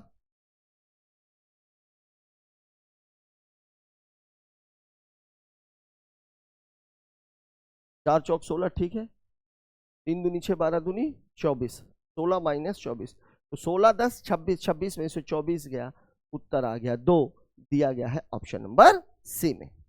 इसमें दिया गया है ऑप्शन नंबर सी में। बहुत ही सिंपल सा क्वेश्चन है। अगले क्वेश्चन की बात कर लेते हैं। देखिए सवाल क्या कह रहा है, 2 अंकों की एक संख्या का 1/7वां भाग उस संख्या के आधे से 15 कम है। कोई भी संख्या हो, कोई भी संख्या हो, सवाल आपको ये कह रहा है, मैं ये बोल रहा हूं कि ये संख्या x है तो इसका 7वां भाग और इसका आधा भाग, इन दोनों के बीच का अंतर कितना है 15। जब कभी भी ऐसा सवाल लगाना हो, देखिए 7वां और आधा, आधा का मतलब होता है 1/2, 7 दूनी 14, संख्या को हम 14 मान लो, संख्या को 14 मान लो तो 1/7वां भाग कितना हो जाएगा 2 और आधा भाग कितना हो जाएगा 7, और 7 और 2 का अंतर कितना है 5 और अंतर कितना बोल रहा है वो 15, तो 5 तिहाई 15, 5 तिहाई 15, 1 की वैल्यू 3, 14 की वैल्यू 42, मतलब संख्या 42 है। सवाल में पूछ रहा है अंकों का योगफल कितना है, उत्तर कितना हो जाता है 6। ठीक है, अब देखिए लगाने के लिए सवाल में आपको ये कह रहा है, देखिए इन दोनों का अंतर 15 है, सीधी सी बात है आधा ज्यादा होगा, तो x बटा 2 माइनस एक्स बटे 7, ये मैं लगाने की बात कर रहा हूं, 15 हो गया।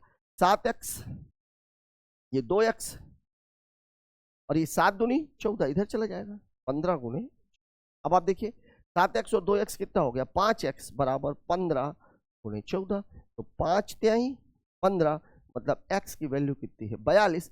सवाल में आपसे पूछ रहा है 4 + 2 और इसकी वैल्यू हो जाएगी 6, दिया गया है ऑप्शन नंबर सी में, दिया गया है ऑप्शन नंबर सी में। ठीक है, बात करते हैं अगले क्वेश्चन की। अगला सवाल मुझसे क्या कह रहा है, अगला सवाल हमसे कह रहा है the mean of the observation, प्रेक्षणों के का जो माध्य है वो इतना है और इसका जो बहुलक है वो 29। अब आप इसमें देखो माध्य संख्याएं कितनी है, 1 2 3 4 5 6 7 और 8, 8 संख्या है। अगर ये माध्य दिया, यहाँ अच्छी बात है के दिया हुआ, मतलब दोनों ही संख्याएं क्या है, समान है। तो इनका जो टोटल सम है, इनका जो टोटल सम है, और ये 2 4 6 और 8, ये 8 के बराबर, मतलब आप देखो ये कितना हो गया, देखिए 9 6 15 16 24, 24 7 31 और 9 40, किस राशि लाई 4, 4 2 6 3 9 2 11, 11 1 12, 12 और 1 13, 130। इसका अगर मैं गुणा करूंगा तो 25 अट्ठे 200, 8 पंचे 40, 8 दूनी 16 और 4 20, ठीक है, 21 अट्ठे 168 और ये कितना हो जाएगा 170, और यहां पर जो है 2 ठोक के ये 170 है। अब आप खुद देखो ये 170 और 130, इन दोनों के बीच का अंतर, तो 2 के बराबर कितना हो गया 40, तो 2 के बराबर 40 हो गया, मतलब के की वैल्यू के बराबर कितना हो गया, ये तो निकल गया आपका। अब यहां देखो आप बहुलक 29 है, यहां देखो 29 22 15 15 22 18 21, ये दोनों भी बराबर होने चाहिए। बहुलक 29 है, मतलब वो सबसे ज्यादा बार जो डाटा आया होगा वो 29 आया होगा, तभी तो वो बहुलक बना। और 29 तो मुझे तो यहाँ पे एक ही बार दिख रहा है, एक ही बार दिख रहा है, मतलब बाकी बार भी तो आया होगा, इसका मतलब ये है कि p की वैल्यू भी 29 है। अब आपसे सवाल में पूछ के रहा p माइनस के, तो p की वैल्यू आपने कितनी निकाल दी 29, k की वैल्यू आपने कितनी निकाल दी 20, मतलब p माइनस के की वैल्यू हो जाएगी 29 माइनस 20 बराबर कितना हो जाएगा 9, और यही आपके सवाल का जवाब है, यही आपके सवाल का जवाब है। ठीक है, कुछ नहीं है सवाल में। ठीक, माध्य का मतलब क्या होता है, औसत का मतलब क्या होता है, संख्याओं का योग बटे संख्या, और योग का मतलब क्या होता है, योग का मतलब क्या होता है, औसत गुणे संख्या। औसत आपको ये दिया गया है, संख्याएं कितनी है 8, 6 का तो योग ही मुझे दे दिया गया था तो 130 था, और इसमें जब मैं 8 का गुणा करूंगा तो 170, मतलब दोनों के बीच में 40 का अंतर है, और यहाँ पर के 2 बार है, मतलब एक की वैल्यू 20 है। बहुलक बोल रहा है लेकिन मुझे तो 29 एक ही बार दिख रहा है, मतलब ये दोनों बराबर है तो ये 29 से 29 होगा, दोनों का अंतर, तो 29 माइनस 20 कितना हो जाएगा। ठीक है, बात करते हैं अगले क्वेश्चन की। अगला सवाल मुझसे क्या करा है, y का 2/3 j का 8/15 है, तो y अनुपात z का मान, कुछ करने की जरूरत ही नहीं है। सवाल आपको कह रहा है y गुणे 2/3 बराबर है z गुणे 8/, ये सवाल, तो अब आप कर लीजिए ना भाई, y अनुपात z बराबर, ये पूरा उधर चला जाएगा, तो 8/15 गुणे 3/2, 2 चौके 8 3 पचे 15, ये कितना हो जाएगा 4/5, ये दिया हुआ, ये दिया हुआ सवाल 4:5, कुछ करने की जरूरत नहीं है, बेहद सिंपल सा सवाल कहा जा सकता है। ठीक है, बात करते हैं अगले क्वेश्चन की। ये देखिए, एक शंक्वाकार तंबू के आधार की त्रिज्या 9, ऊंचाई 12, इसे बनाने में प्रयुक्त सामग्री की लागत रुपीज प्रति पाई मीटर है तंबू बनाने के लिए। देखिए शंकु की बात हो रही है, फिर से वही बात, फिर ट्रिपलेट। ठीक है, वहां तो ज्यादा था, नीचे अर्धगोला था, फिर उसके ऊपर शंकु था। अब कपड़े की लागत की बात हो रही, चाहे पेंट करो चाहे कपड़ा करो, निकालना तो वक्र पृष्ठ का क्षेत्रफल ही है। सवाल में आपको ये कह रहा है ऊंचाई 12 है, त्रिज्या 9 है। ठीक है, ठीक है भाई, ठीक है भाई, ये ऊंचाई कितनी है, ठीक है, ये 12 है, शंकु ये बनेगा, नहीं तो बनेगा। और ये वाला कितना है, त्रिज्या कितनी है, त्रिज्या 9 है। अब आप खुद ही बताओ, अगर ये 9 है ये 12 है तो ये कितना हो जाएगा, ये हो गया r, ये क्या है, ये क्या है, ये है r, ये क्या है, ये है h, और ये क्या है, ये है l। 9 12 15 क्या है, ट्रिपलेट है, 9 12 15 क्या है, ट्रिपलेट है। ठीक है, अब आपसे पूछ क्या रहा है, कपड़ा लगाना है, मतलब आपका निकालना क्या, वक्र पृष्ठ का क्षेत्रफल, और वक्र पृष्ठ का जो क्षेत्रफल है, दोनों ही सवालों में एक बात बहुत अच्छी हुई, पाई की वैल्यू दे दी उसने, कितना होता है भाई, पाई आर एल। अब पाई की वैल्यू आप देखो कितना दिया हुआ है 100, आर की वैल्यू कितनी है यहाँ पे 9, और एल की वैल्यू कितनी है आपको 15। तो 15 नहीं है 135, और ये कितना है 00। यही आपके सवाल का जवाब है, दिया गया है ऑप्शन नंबर बी में। ध्यान रखिएगा, ट्रिपलेट आपके दिमाग में बैठी होनी चाहिए और निकालने का तरीका भी पता होना चाहिए, ठीक है। लेकिन बेहतर यह है कि जो सामान्य तौर पर जो ट्रिपलेट्स यूज होती हैं, आप बार बार देख रहे होंगे कि आपको बार बार वही सवाल मिल रहे हैं, बार बार वही सवाल मिल रहे हैं, तो आपको ट्रिपलेट याद होनी चाहिए, ठीक है। अब अगर ट्रिपलेट याद है तो आपको नहीं, तो फिर आप क्या करोगे भाई, फिर इसको ऐसे करोगे आप 12 का स्क्वायर प्लस 9 का स्क्वायर, फिर आप क्या करोगे भाई, इसका जो है 144, और ये कितना हो जाएगा 81, फिर आप इसको करोगे तो ये हो जाएगा 225, और फिर कितना आ जाएगा 15। लेकिन बेहतर तो यही है ना कि 9 12 तो आपको देख के लगे, इस में कुछ करने की जरूरत है क्या, कपड़े की बात कर रहा है, सीधी सी बात है कि अगर ये 9 है ये 12 है तो ये 15 होगा, और 15 नहीं है 135, 100 दिया हुआ 13,500। इस सवाल को तो लगाने की भी आवश्यकता नहीं, ये तो मेंटल कैलकुलेशन से ये सवाल किया जा सकता है। अगले क्वेश्चन की बात कर लेते, देखिए if 23.5% of a number is equal to 11.5 then find the number, ठीक है। 23.5% 11. अब देखिए ये सब सवाल बहुत इजी है, ये सब सवाल बहुत इजी है। देखिए पूरे नंबर का जो हमेशा टोटल होता है, फाइंड द नंबर की जो बात कर रहा है, ये हमेशा कितना होता है परसेंटेज में 100। अब आपको सवाल में बोल क्या रहा भाई, सवाल में आपको ये बोल रहा है कि 23.5% की जो वैल्यू है ये 11.75, और आपको किसकी वैल्यू निकालनी है 100%। ये आपका सवाल, ये आपका क्वेश्चन है, ठीक है। अब आप इसको थोड़ा सा दिमाग ये लगाओ कि क्या ये संख्या इससे कट सकती है। अभी दशमलव को अभी मैं इसको 235 की बात कर रहा हूँ, ये 11.75 की बात कर रहा हूँ, इसकी बात आप कर लेते हैं, ठीक है। तो आप खुद ही आप चीज देखो, देखो 5 25 5 3 15 2 17, मतलब ये जो 235 है, अगर ये 235 होता तो 235 की वैल्यू कितनी हो जाती 5, 235% की वैल्यू कितनी हो जाती 5, ठीक है। कितनी बार जा रहा है ये 5 बार जा रहा है। अब चूंकि हमें दशमलव कैलकुलेट करना, देखिए यहाँ 1 है यहाँ 2 है, अगर आप इसको हटाते तो यहाँ 2 लगते, सिंपल से समझा दे रहा हूँ, यहाँ 2 लगते, इसको हटाते तो यहाँ 1 लगता, 1 और 1 ये क्या हो जाता कैंसिल, ये है डाटा। अब ये जो 235 है, 235 है, तो यहाँ से अगर ये 10 बचेगा तो यहाँ से कितना हो जाएगा 5, यही तो है, मतलब इतना बराबर इतना है। 1 की वैल्यू 5 है, 0 बच रहा था इसलिए मैंने 10 की वैल्यू ले ली। अब आप देखिए 10 की वैल्यू अगर 5 है तो 100 की वैल्यू देखिए यहाँ कितना है 10 दाहम 100, 10 का गुणा हो रहा है, तो यहाँ भी तो 10 ही का गुणा होगा, तो 5 दाहम 50। ये आपके सवाल का जवाब है, दिया गया है ऑप्शन नंबर ए। कुछ करने की आवश्यकता ही नहीं है, ठीक है। बात करते हैं अगले क्वेश्चन की। एक निश्चित वार्षिक साधारण ब्याज की दर पर निवेशित एक धनराशि में 10 वर्षों में 75% की वृद्धि हो रही है। समान वार्षिक साधारण ब्याज की दर पर समान धनराशि 6 वर्षों में, क्या बात है, कितना सरल सा सवाल है। देखो 10 साल में 75% वृद्धि हो रही है, मतलब ब्याज मिला है, तो 10 साल में यहाँ ध्यान रखिएगा साधारण ब्याज में हमेशा क्या होता है, मामला बराबर का रहता है, ब्याज हर साल बराबर होती है। चक्रवृद्धि ब्याज में ब्याज हर साल बढ़ती चली जाती है, तो अगर 10 साल में 75% तो 1 साल में 7.5%, तो कितने साल का पूछ रहा है 6 साल में, तो 6 साल में कितना 7.5 गुणे 6 45%, ये उत्तर। कुछ करना है क्या सवाल में, देखिए मैं जो आपको कह रहा हूं इस बात को जरा समझिए। 10 वर्ष का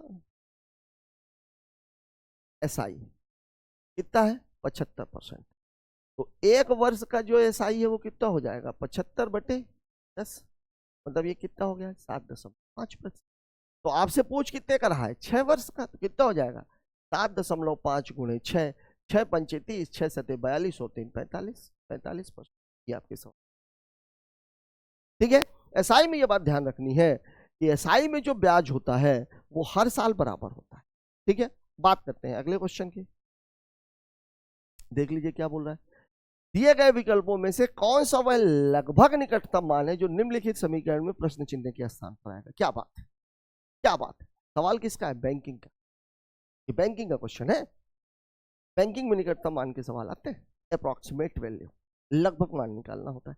लगभग मान निकालने में हमें करना क्या होता है, देखिए इनको अगर गुणा करने से 1.95 में आप 4.79 को गुणा करोगे तो गुणा ही करते रह जाओगे, एग्जैक्ट वैल्यू कभी नहीं निकाली जाती। तो हम क्या करते हैं, वैल्यू में ±10% या तो इंक्रीज कर सकते हैं और या तो डिक्रीज कर सकते हैं। प्लस माइनस, जैसे ये 499.37 है, तो अगर मैं इसकी बात करूं तो इसको मैं 500 तो लिख ही सकता हूं ना भाई, ठीक है। ये 1.95 है तो इसको मैं क्या लिख सकता हूं 2। ये 4.79 है तो इसको मैं कितना लिख सकता हूं 5। ध्यान दीजिएगा मैं सबको बढ़ाते जा रहा हूं, कहीं मैंने घटाया नहीं है। 2.87 है, 2.87 है तो ये माइनस कितना हो जाएगा, ये 3, और ये 19.7 है, देखिए 26। सभी को मैंने बढ़ाया हुआ है। बढ़ाया हुआ मतलब जो भी मेरा उत्तर आएगा वो वास्तविक मान से ज्यादा आएगा, मतलब मेरा उत्तर, जो मेरा उत्तर आएगा वास्तविक उत्तर उससे कम होगा। सभी को मैंने इंक्रीज किया है, सभी को मैंने इंक्रीज किया। अब आप देखिए, सबसे पहले तो गुणा ही हल होता है, तो ये कितना हो गया 10, 10 - 3 + 20, और ये कितना है 500। 10 7, 10 में से 3 गया 7, 20 7 27, 500, और ये कितना हो गया 500, ये दिया हुआ है। अब इससे कम होना चाहिए मेरा मान। अब देख लेते हैं ऑप्शन में क्या, देखिए 750, 290, 500, कुछ दिक्कत ही नहीं है, ठीक है। बैंकिंग में ये डाटा बहुत नजदीक नजदीक देता है, नजदीक नजदीक। बैंकिंग में जब कभी भी आप कोई अप्रोक्सीमेट वैल्यू का सवाल लिखोगे तो डाटा में इतना लंबा चौड़ा डिफरेंस नहीं होता, ठीक है। कहो 527 में 510 भी दिया होता, और कहो 500 भी दिया होता, और कहो आप क्या बोलते हैं 530 भी दिया होता। बस आपको ये ध्यान में रखना था कि भैया 527 जो आपने निकाला है मान बढ़ाने के बाद निकाला, ठीक है। मतलब हमारी जो एक्चुअल वैल्यू आएगी वो इससे कम आएगी। अगले क्वेश्चन की बात कर लेते हैं। 54 किलोमीटर प्रति घंटे की गति से चलती हुई 450 मीटर लंबी रेलगाड़ी प्लेटफॉर्म पर खड़े एक व्यक्ति को पार करने में, ध्यान दीजिएगा, प्लेटफॉर्म को पार करना और प्लेटफॉर्म पर खड़े हुए व्यक्ति को पार करना। अगर कोई रेलगाड़ी किसी प्लेटफॉर्म को पार करती है, जो दूरी है वो उस ट्रेन की लंबाई उस प्लेटफॉर्म की लंबाई के योग के बराबर है। लेकिन अगर वही ट्रेन किसी खंभे को पार करे, किसी व्यक्ति को पार करे, या प्लेटफॉर्म पर खड़े हुए किसी व्यक्ति को पार करे, या दूसरी ट्रेन में बैठे हुए किसी व्यक्ति को पार करे, तो ट्रेन की लंबाई ही उसकी दूरी है, ठीक है। दूसरी बात, दूरी वाले सवालों में अगर किलोमीटर प्रति घंटे को मीटर प्रति सेकंड में बदलना, मतलब बड़े को छोटा बनाना है तो छोटे का गुणा, छोटे का गुणा मतलब गुणा 5/18, और मीटर पर सेकंड को किलोमीटर प्रति घंटा बनाना है, मतलब छोटे को क्या बनाना है बड़ा, तो बड़ा बनाना है तो बड़े का गुणा, बड़े का गुणा मतलब 18/5 का गुणा। अब आप देखिए यहाँ पे सवाल में आपको कह रहा है खड़े एक व्यक्ति को पार करने में समय पूछा, क्या है आपसे समय, समय पूछा है, तो समय बराबर होता क्या भाई, तो समय बराबर होता है दूरी और बटे क्या होता है 4।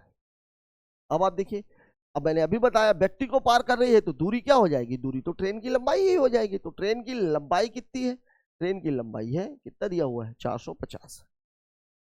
चाल कितनी है 54 किलोमीटर प्रति घंटा। अब आप देखिए ये क्यों भाई किस में है, मीटर में, ये किलोमीटर प्रति घंटे में, और ये किस में है सेकंड में। तो मतलब मुझे किलोमीटर प्रति घंटे को किस में बदलना पड़ेगा, मीटर पर सेकंड में।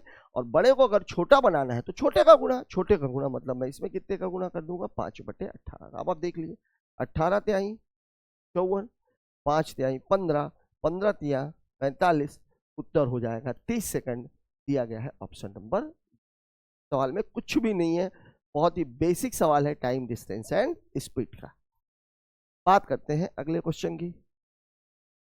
देखिए सवाल क्या बोल रहा है, निम्न को सरल कीजिए, ठीक है। अब आप देखो, जब कभी भी बोर्ड बॉक्स में क्या है, सबसे पहले ब्रैकेट को हल करना है, और अब ब्रैकेट के अंदर भी अगर वहां पर डिवीजन और मल्टीप्लिकेशन दोनों दिए गए हैं तो हमें डिवीजन मल्टीप्लिकेशन को पहले हल करना है, ठीक है ना। सब्सट्रैक्शन और एडिशन को बाद में हल करना है। अब इस सवाल में आप देखो ब्रैकेट के अंदर भी आपको मल्टीप्लिकेशन मिल रहा है, तो सबसे पहले तो मैं इन्हीं को हल करूंगा भाई। ये 8 छंग 48, 4 चौके 16। अब मेरा जो सवाल बन गया वो क्या बन गया, वो बन गया 40 + 24 + 48 - 16, यही तो हुआ। अब आप इसको कर लो भाई, 24 में से अगर मैं 16 घटाऊंगा तो 8 बचेगा, तो 48 8 56 और 40 96, मतलब इस ब्रैकेट वाले का उत्तर हो गया 96।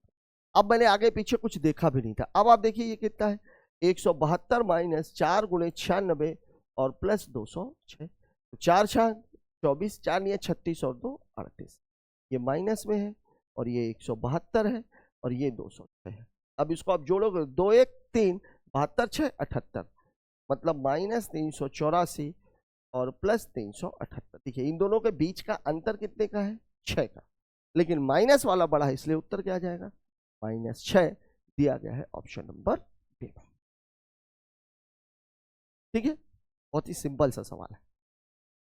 तो साथियों, आज की इस क्लास में हमने 25 ऐसे क्वेश्चन किए हैं जो प्रीवियस ईयर में 3-3, 4-4 बार पूछे जा चुके हैं, और अभी आपका जो एग्जाम होना है, कहो आप उसी दिन इसमें से 4 से 5 क्वेश्चन टकरा जाए।